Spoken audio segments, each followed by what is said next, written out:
Do not sacrifice to the Lord your God an ox or a sheep that has any defect or flaw in it, for that would be detestable to him.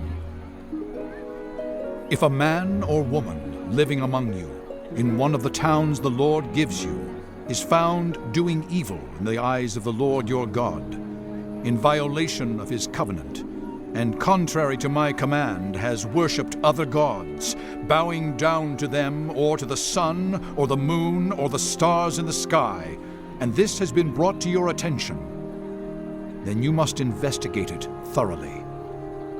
If it is true, and it has been proved that this detestable thing has been done in Israel, take the man or woman who has done this evil deed to your city gate and stone that person to death. On the testimony of 2 or 3 witnesses, a person is to be put to death.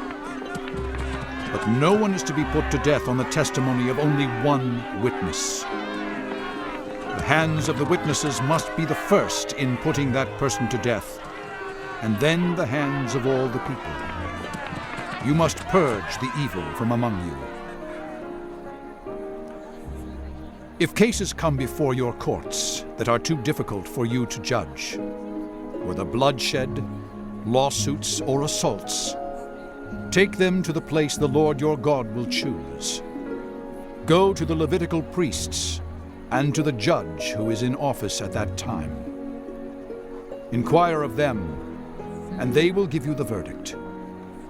You must act according to the decisions they give you at the place the Lord will choose. Be careful to do everything they instruct you to do.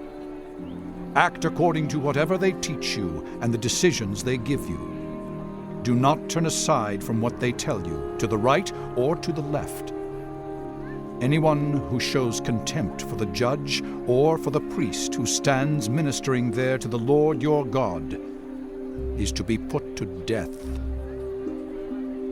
You must purge the evil from Israel. All the people will hear and be afraid, and will not be contemptuous again.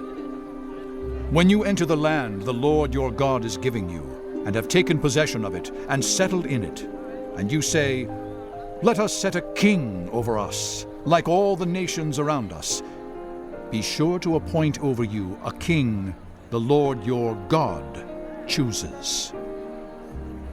He must be from among your fellow Israelites. Do not place a foreigner over you, one who is not an Israelite.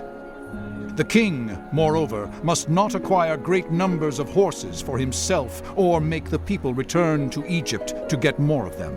For the Lord has told you, you are not to go back that way again. He must not take many wives, or his heart will be led astray. He must not accumulate large amounts of silver and gold.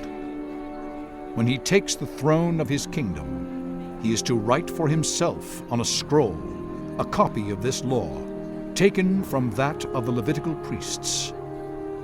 It is to be with him, and he is to read it all the days of his life, so that he may learn to revere the Lord his God and follow carefully all the words of this law and these decrees, and not consider himself better than his fellow Israelites, and turn from the law to the right or to the left.